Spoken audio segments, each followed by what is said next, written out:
ಇವತ್ತು ಮಲ್ಲೇಶ್ವರಂ ಹೇಗಿದೆ ಈಗ? ಚೆನ್ನಾಗಿದೆ ಮೇಡಮ್, ಇವಾಗ ಚೆನ್ನಾಗಿದೆ. ಮಾತಾಡು. ಮೊದ್ಲು ಹೇಗಿತ್ತು? ಮೊದಲು ಫುಟ್ಪಾತ್ನಲ್ಲಿ ಓಡಾಡೋದಕ್ಕೆ ಆಗ್ತಾ ಇರಲಿಲ್ಲ, ಇವಾಗ ಚೆನ್ನಾಗಿದೆ, ಚೆನ್ನಾಗಿ ಮಾಡಿದ್ದಾರೆ. ಇದನ್ನ ಕಂಟಿನ್ಯೂ ಮಾಡಬೇಕು. ಇದು 2 ದಿವಸ 3 ದಿವಸಕ್ಕಾದ್ರೆ ಯೂಸ್ ಇಲ್ಲ. ಇನ್ ಯಾವ ತರ ಡೆವಲಪ್ಮೆಂಟ್ ಆಗ್ಬೇಕು ಅಂತೀರಾ? ಯಾವ ವಿಷಯದಲ್ಲಿ ಅಲ್ಲ, ಇವಾಗ ಏನು ಮಾಡಿದ್ದಾರೆ ಮಾಡಲಿ, ಅವ್ರಿಗೇನೋ ಇದು ಕೊಟ್ಟಿದ್ದೀನಿ ಅಂತಾರಲ್ಲ, ಅದೆಲ್ಲ ನಿಜವಾಗ್ಲೂ ಕೊಟ್ಟಿದ್ರೆ ಅವ್ರಿಗೊಂದು ದಾರಿ ಮಾಡ್ಕೊಡ್ಬೇಕಾಗತ್ತೆ ಸರ್ಕಾರ ಅಷ್ಟೇನೆ. ಸರ್, ಈಗ ಅವ್ರ ಪಾಡ್ ಏನಾಗಿರ್ಬೋದು? ಯಾರ್ದು ಫುಟ್ಪಾತ್ ಅಲ್ಲಿ ವ್ಯಾಪಾರ ಮಾಡ್ತಿದ್ರಲ್ಲ, ಅವ್ರ ಪಾಡ್ ಏನಾಗಿರ್ಬೋದು? ಮೇಡಮ್ ಅಲ್ಲ ಮೇಡಮ್, ಈಗ ಅವ್ರ ಜೀವನ ಆಗಬೇಕು ಅಂದ್ಬಿಟ್ಟು ನೀವು ಎಲ್ತಂದು ಎಲ್ಲರಿಗೂ ಹಾಕೊಳಕ್ಕೆ ಬಿಟ್ಬಿಡ್ತೀರಾ? ಈಗ ಲಕ್ಷಾಂತರ ರೂಪಾಯಿ ಅಂಗಡಿ ಅವ್ರು ಬಾಡಿಗೆಗಳು ಕೊಟ್ಟಿರ್ತಾರೆ. ಇವರು ಇಲ್ಲಿ ನಮ್ಮ ಮಲ್ಲೇಶ್ವರದಲ್ಲಿ ಯಾರೋ ಇಲ್ಲಿರೋರಿಲ್ಲ ಮೇಡಮ್, ಯಾರೂ ಇಲ್ಲ, ಎಲ್ಲ ಹೊರಗಡೆ ಇರೋದಿಲ್ಲ. ನಮ್ಮ ಮಲ್ಲೇಶ್ವರಂ ಏರಿಯಾ ಫುಲ್ಲು. ಹಾಂ, ಆಮೇಲೆ ನೀವು ಎಲ್ಲದಕ್ಕೂ ಒಂದು ರೂಲ್ಸ್ ರೆಗ್ಯುಲೇಷನ್ ಇರುತ್ತಲ್ವ ಅಮ್ಮ, ನಾನು ಹೇಳೋದು. ಇವಾಗ ಇವ್ರಿಗೆಲ್ಲ ಏನೋ ತಳ್ಳಿಬಿಟ್ರು ಅಂದ್ರೆ ಇವ್ರಿಗೇನು ಯಾರಿಗೇನು ತಳ್ಳಿಲ್ಲ.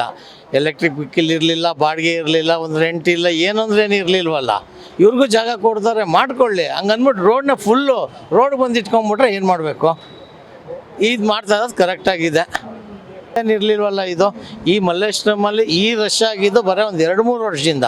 ಅದು ಮೊದಲೇನು ಇರಲಿಲ್ವಲ್ಲ ಇಲ್ಲಿ. ಸರ್, ಮೂಲೆಯಿಂದ ಬರೋರು ಜನ ಇಲ್ಲಿ ತಗೊಳೋದಿಕ್ಕಂತ. ಹೌದು, ಬರೋರು. ಯಾಕೆ ಈಗ ಬೇಕು ಇಲ್ಲಿ ಮಲ್ಲೇಶ್ವರದಲ್ಲೇ ಯಾಕೆ ಬೇಕಾದ್ರು? ಅಲ್ಲ, ಮಲ್ಲೇಶ್ವರದಲ್ಲಿ ಬೇಕಾಗಿಲ್ಲ, ಇರೋ ಜಾಗದಲ್ಲಿ ಹುಡ್ಕೊಂಡು ಹೋಗ್ತಾರೆ. ಈಗ ಜನಕ್ಕೆ ಏನಾಗುತ್ತೆ ಅಂದ್ರೆ, ಎಲ್ಲಿ ಗುಡ್ಡೆ ಇರುತ್ತೆ ಅಲ್ಲಿ ಹೋಗಿ ಸೇರ್ತಾರೆ, ಎಲ್ಲಿ ಸಕ್ಕರೆ ಇರುತ್ತೆ ತುಂಬುತ್ತಾರಲ್ಲ, ಹಂಗೆ ತುಂಬ್ತಾರೆ ಅಷ್ಟೇನೆ. ಇಲ್ಲಿ ಇನ್ನೇನಿಲ್ಲ. ಏನು ಮಾಡೋಕ್ಕಾಗಲ್ಲ. ಸರ್, ಈಗ ಸಚಿವರು ಇಷ್ಟು ಕಟ್ಟುನಿಟ್ಟಾದ ನಿರ್ಧಾರ ತಗೊಂಡು ಕೈ ಹಾಕೇ ಬಿಟ್ಟಿದ್ದಾರೆ, ಸಕ್ಸಸ್ ಆಗ್ತಾ ಇದೆ. ಮಾಡಬೇಕು, ಅವ್ರಿಗೆಲ್ಲರೂ ಸಪೋರ್ಟ್ ಮಾಡಬೇಕು. ಬರೀ ಸಚಿವರು ಒಬ್ಬರೇ ಆಗಲ್ಲ, ಅಕ್ಕಪಕ್ಕದವರು ಎಲ್ಲರೂ ಮಾಡಬೇಕು. ಆ ಏರಿಯಾದಲ್ಲಿ ಏನೇನೋ ಒಂದು ಕಂಟ್ರೋಲ್ ಬರುತ್ತಲ್ಲ, ಪೊಲೀಸ್ ಸ್ಟೇಷನ್ಸ್ಗಳು, ಅವ್ರುಗಳು ಸಪೋರ್ಟ್ ಮಾಡಲೇಬೇಕು. ಬರೀ ಸಚಿವರೊಬ್ಬರೇ ಮಾಡಬೇಕು ಅಂದರೆ ಅದು ಸಾಧ್ಯ ಇಲ್ಲ ಅಂತ ನನ್ನ ಅಭಿಪ್ರಾಯ. ಇಲ್ಲಿ ಸಚಿವರ ಮೇಲೆ ಯಾರು ಇದು ಮಾಡ್ತಿಲ್ಲ, ಕಂಪ್ಲೇಂಟ್ಗಳು ಹೇಳ್ತಿಲ್ಲ, ಸಾರ್ವಜನಿಕರು ಎಲ್ಲ ಹೇಳ್ತಿರೋದು ಅಧಿಕಾರಿಗಳ ಮೇಲೆ, ಪೊಲೀಸರ ಮೇಲೆ. ಅಲ್ಲ, ಅವ್ರೇನು ಮಾಡೋಕ್ಕಾಗುತ್ತೆ? ಅವ್ರಿಗೆ ಆರ್ಡ್ರ್ ಬಂದಿದೆ, ಪೊಲೀಸರು ಮಾಡ್ತಾರೆ. ಅಲ್ಲ, ಅವ್ರುಗಳು ಇವಾಗ ನೋಡಿ, ಇವಾಗ ಒಂದು ಕಡೆಯಿಂದ ತೆರವು ಮಾಡಿಸ್ಕೊಂಬಂದ್ರು, ಇನ್ನೊಂದು ಕಡೆ ಬಿಟ್ಕೊಂಡ್ಬಂದಿದ್ದಾರೆ ನೋಡಿ, ರೋಡಲ್ಲೇ ಪಾರ್ಕ್ ಮಾಡ್ತಾರೆ, ನೋ ಪಾರ್ಕಿಂಗ್ ಅಲ್ಲೇ ಪಾರ್ಕ್ ಮಾಡ್ತಾರೆ ಅಂತಾರೆ. ಆ ನೋ ಪಾರ್ಕಿಂಗ್ ಇನ್ನೂ ಇಲ್ಲಿವರೆಗೂ ಬಂದಿಲ್ಲ, ಅದಿನ್ನೂ ಟಚ್ ಮಾಡಿಲ್ಲ ಅವರು. ಈಗ ಸದ್ಯಕ್ಕೆ ಫುಟ್ಪಾತಿನ ಮಾತ್ರ ಹೇಳ್ತಾ ಇದ್ದಾರೆ. ಅದು ನೆಕ್ಸ್ಟ್ ಬರುತ್ತೆ, ಅದು ಬಂದಾಗ ಕಂಟಿನ್ಯೂ ಆಗುತ್ತೆ, ಅದನ್ನು ಮಾಡ್ತಾರೆ. ಯಾಕೆ ಅವಾಗೆಲ್ಲ ಥ್ರೋಯಿಂಗ್ ಮಾಡಲಿಲ್ವಮ್ಮ, ಎಷ್ಟೊಂದು ಮಾಡಿದ್ರು, ಅದಕ್ಕೊಂದು ಜನ ಪಬ್ಲಿಕ್ ಗಲಾಟೆ ಮಾಡಿದ್ರು. ಈಗ ಅದನ್ನ ಸ್ಟಾಪ್ ಮಾಡೋದು, ಇವಾಗ ತಿರ್ಗಾ ಮಾಡ್ತೀನಿ ಅಂದರೆ ಎಲ್ಲರೂ ಸ್ಟಡಿ ಆಗ್ತಾರೆ, ಮಾಡ್ಕೋಬೋದು, ಏನು ತೊಂದರೆ ಇಲ್ಲ. ಇಂಥ ಸಚಿವರ ಅವಶ್ಯಕತೆ ಇತ್ತ ನಮಗೆ? ಇರಲೇಬೇಕು. ಅಲ್ಲ, ಒಳ್ಳೇದು ಮಾಡಿದ್ರೆ ಅವಕಾಶತೆ ಇತ್ತ ಅಂದ್ರೆ ಏನು ಮಾಡೋಕ್ಕಾಗತ್ತೆ? ಇರಬೇಕು. ಹಿಂದೆ ಬಂದಿರೋರೆಲ್ಲ ಅವರ ಅಧಿಕಾರ ಮಾತ್ರ, ಮಂತ್ರಿಗಿರಿ ಮಾತ್ರ ತಗೋತಿದ್ರು, ಕೆಲಸ ಮಾಡ್ತಿರ್ಲಿಲ್ಲ.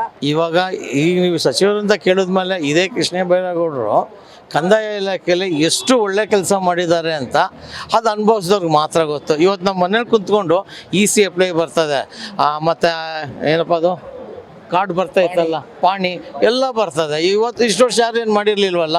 ಇವತ್ತು ನಮ್ಮ ಕೃಷ್ಣ ಬೈರೇಗೌಡನ ಕೇಳಿ ಒಂದು 2-3 ಡೇಸ್ ಬಾಕ್ ತಮಿಳ್ನಾಡು ವಿಜಯ್ ಮಾಡಿದ್ದಾರೆ ನೋಡಿ, ಅದೇ ರೂಲ್ಸ್ನ ಸೇಮ್ ಇದೇ ಥರ ಎಲ್ಲ ಆನ್ಲೈನಲ್ಲೇ ರಿಜಿಸ್ಟ್ರೇಷನ್ನು, ಆನ್ಲೈನಲ್ಲೇ ನಿಮ್ಗೆ ಏನು ಬೇಕು ಎಲ್ಲ ಭೂಮಿದು ಡಾಕ್ಯುಮೆಂಟ್ಸ್ ಎಲ್ಲ ಅವರು ಮನೆ ಬಂದಿದೆ ನೋಡಿ, ಆರ್ಟಿಕಲ್ ಬಂದಿದೆ ವಿಜಯ್ದು. ಸರ್, ಇವ್ರು ಮಾಡೋ ಕೆಲಸನ ಯಾಕೆ ಹಿಂದೆ ಇದ್ದ ಸಚಿವರು ಯಾಕೆ ಮಾಡಕ್ಕಾಗ್ಲಿಲ್ಲ? ಅದು ಅವ್ರನ್ನೇ ಕೇಳ್ಬೇಕಮ್ಮ.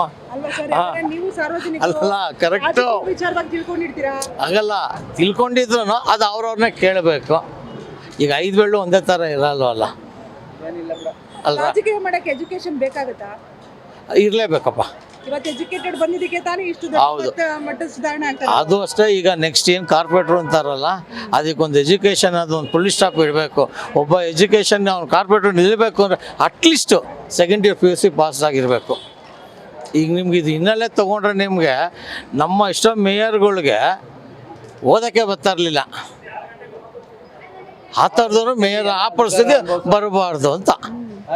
ಅಲ್ಲ ಸರ್, ಇವಾಗ ಅವರು ಫುಲ್ ಎಜುಕೇಟೆಡ್ ಆಗಿರೋರು, ಅವ್ರು ಯಾರ ಮಾತಿಗೂ ತಲೆ ಕೆಡಿಸ್ಕೊಳ್ಳಲ್ಲ, ಮುನ್ನುಗ್ತಾ ಇದ್ದಾರೆ ಅಲ್ವಾ? ಅದಕ್ಕೆ ನಾವು ಅದಕ್ಕೆ ಸಪೋರ್ಟ್ ಮಾಡಬೇಕು, ಅವ್ರಿಗೆ ಸಪೋರ್ಟ್ ಮಾಡಬೇಕು ಅಷ್ಟೇ.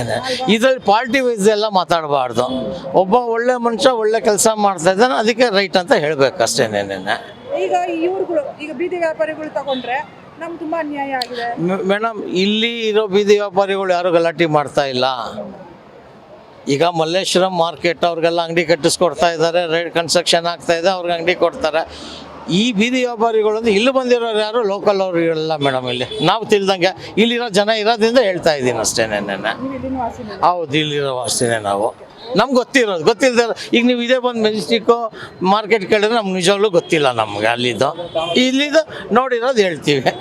ಸರ್ ಫುಟ್ಪಾತ್ನ ಯಾಕೆ ಈಗ ಫುಟ್ಪಾತ್ ವ್ಯಾಪಾರ ಬೇಕು ಅಂತ ಯಾಕೆ ಜನ ತುಂಬ ಫುಟ್ಪಾತ್ ವ್ಯಾಪಾರ ಮಾಡೋರು ಅದನ್ನೇ ಅವಲಂಬಿತರಾಗಿದ್ದಾರೆ? ಈಗ ಅದರಲ್ಲಿ ಜಾಸ್ತಿ ಅವಲಂಬನೆ ಆಗಿರೋದು ಹೆಣ್ಮಕ್ಳು. ಅವ್ರಿಗೆ ಎಲ್ಲಿ ಕಮ್ಮಿ ಸಿಗುತ್ತೋ ಅಲ್ಲಿ ಹೋಗ್ತಾರೆ. ಎಲ್ಲರೂ ಶೋರೂಮ್ಗೂ ಹೋಗೋದಕ್ಕೂ ಆಗಲ್ಲ. ಅವ್ರಿಗೆ ಎಲ್ಲಿ ಚೀಪಾಗಿ ಸಿಗುತ್ತೋ ಅಲ್ಲಿ ಹೋಗ್ತಾರೆ, ಟ್ರೈ ಮಾಡ್ತಾರೆ. ಹೆಣ್ಮಕ್ಳಿಗೆ ತಾನೇ ಆಸೆ ಜಾಸ್ತಿ. ನೀವೊಬ್ರು ಹೆಣ್ಮಗು ಅಲ್ರಾ, ಕಮ್ಮಿ ಅಲ್ಲಿ ಶಾಪ್ಗಿಂತ ಇಲ್ಲಿ 5 ರೂಪಾಯಿ ಕಮ್ಮಿ ಸಿಗುತ್ತೆ, ಸಹಜ ಅಲ್ವಮ್ಮ ಅದು. ಏನೋ ಉಳಿಸ್ಬಿಡ್ತೀವಿ ಅಂತ. ಉಳಿಸ್ತೀವೋ ಬಿಡ್ತೀವೋ ಒಟ್ನಲ್ಲಿ ತೊಗೊತೀವಿ, ಚೆನ್ನಾಗಿರೋ ಸಿಗುತ್ತೆ ಅಂತ.